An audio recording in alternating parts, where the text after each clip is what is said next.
Number one, I love being able to manage my entire annual database marketing plan in Asana. I think that using Asana to keep us on track with all the different tasks and ways that we want to show up to our database each year is like a match made in heaven. So let me walk you through exactly how I do that. Here you're looking at my Asana dashboard where I've created a project for database marketing. And what I do at this point is I actually tend to create this by the quarter. And right now, as I'm filming this, we're in Q2. To create a project, you just go to whatever team you're operating out of and you hit that little plus sign and create your project. And what I've done is I actually took it and saved it as a favorite. So right now it says remove from favorites, but if you save it as a favorite, it's going to have it right up here at the top, which is an awesome way to stay in front of where you need to be. So there's a couple of things that you can do to make this really easy and simple. And I'm always going to go for simple. You can get crazy in Asana and have it as built out as you want or as streamlined as you want. And I always go for like simple and streamlined because that is sustainable. So what I've done is I've created a bunch of these section headings for every month, and I also have one at the top for monthly recurring tasks. The reason for that is you don't want to, like, again, make this more complicated than it has to be. I know that there are things that I'm going to do every month, like send out my monthly newsletter on the 3rd Thursday. So you see here that my monthly newsletter, I actually just send this out on MailChimp. It's super simple. I have it assigned to me so I can get reminders to my email. And then I'm always adding in the date that it's due so that I can kind of see at a glance what I'm working on each week.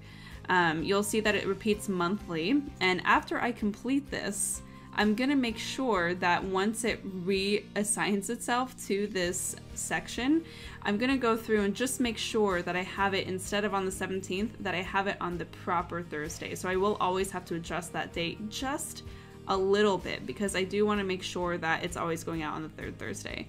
I'm sure that there's a better way to do that, but that's just how I've always done it, and that's how I like it. We also have our birthday program, so we do that on the last Friday of each month for the following month, so that's actually coming up for us too. And then we have our individual tasks on each month. So you'll see, again, as I mentioned, we're doing this by the quarter. And here's what's really great to do. So when, say it's January and you're going through just some of these mailings that you have scheduled for the month, after you've completed it, instead of closing out the task by hitting the check mark, how about you just reschedule it for yourself again the following year? How easy is that? So that way you're not kind of starting from scratch with your end of year business planning when you're creating your marketing for the following year. It's already there, and all you have to do is when it gets a little closer, adjust the dates, adjust the details, and it's all done and ready for you. Now, what I also really love about these is you can create subtasks. So say I'm looking at our quarterly magazine subtasks. You can add in as many things as you want here, right? So you can create a description for exactly what you want these to be. So for me, this might look like a winter quarterly magazine, and I'll add some things that I want to include in here as well. And here's another idea. For example, I always send a letter of the heart to my database each quarter, and I include it in my quarterly magazines. So I might assign myself a task to draft letter of the heart, and I'll make sure that I'm getting this done a week before I actually want to send these out. And for that January, I would want to do it in December for a couple of weeks. So I'll make sure I give myself plenty of time to complete it. I'm going to assign this to me so there's no question in who's getting it done. And when it comes to December, months from now, I'm already going to have that task ready. Another thing I might do too is review photos, because we do get a quarterly photo shoot and we use those photos with our family for marketing pieces just like this. So review photos from quarterly shoot and select images for the mag. And I might also do this in that same month, just making sure, especially since it's the holidays, that I'm giving myself as much time as possible. So I might even do that a week before. See, look at how easy and simple this can be. And over time, this will build and change and evolve, and that's perfect. It's never going to be perfectly done and complete because your marketing is going to change over time, but this is a great framework just to begin building certain things out so that you have an idea of what marketing costs you're going to have and also what you're going to need to prepare for as the year goes on. Super easy, right?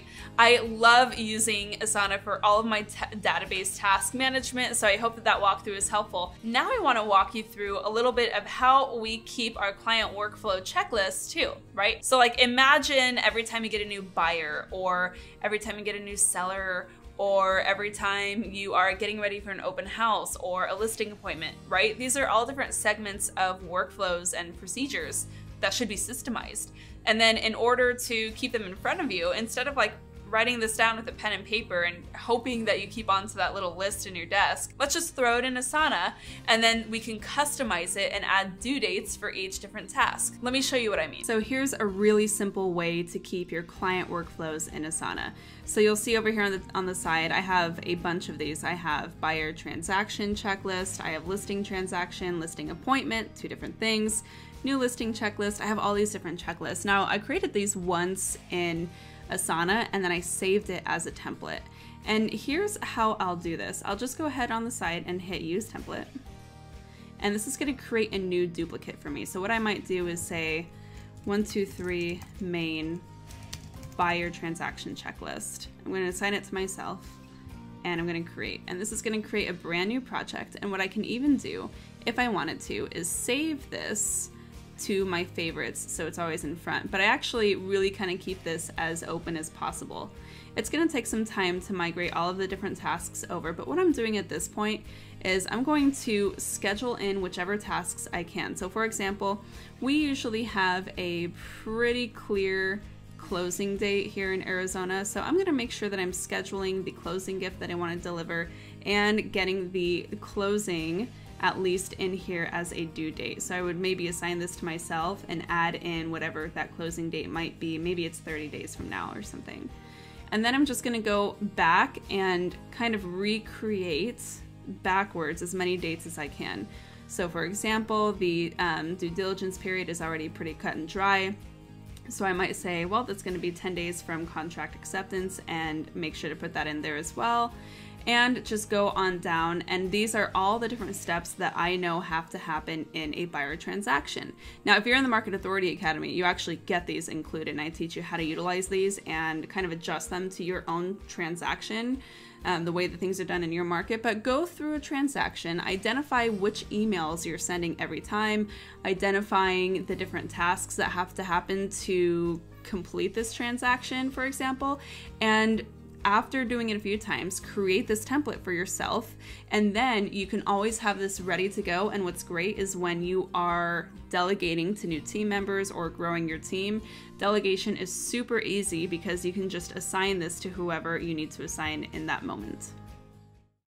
Thank you so much for watching this quick win series here on our YouTube channel. Of course, any resources or additional videos mentioned during this quick win are linked below in the caption, so check that out. And if you have not yet, be sure to hit subscribe to this channel and hit that bell notification icon to be notified every time we're dropping other quick wins just like this.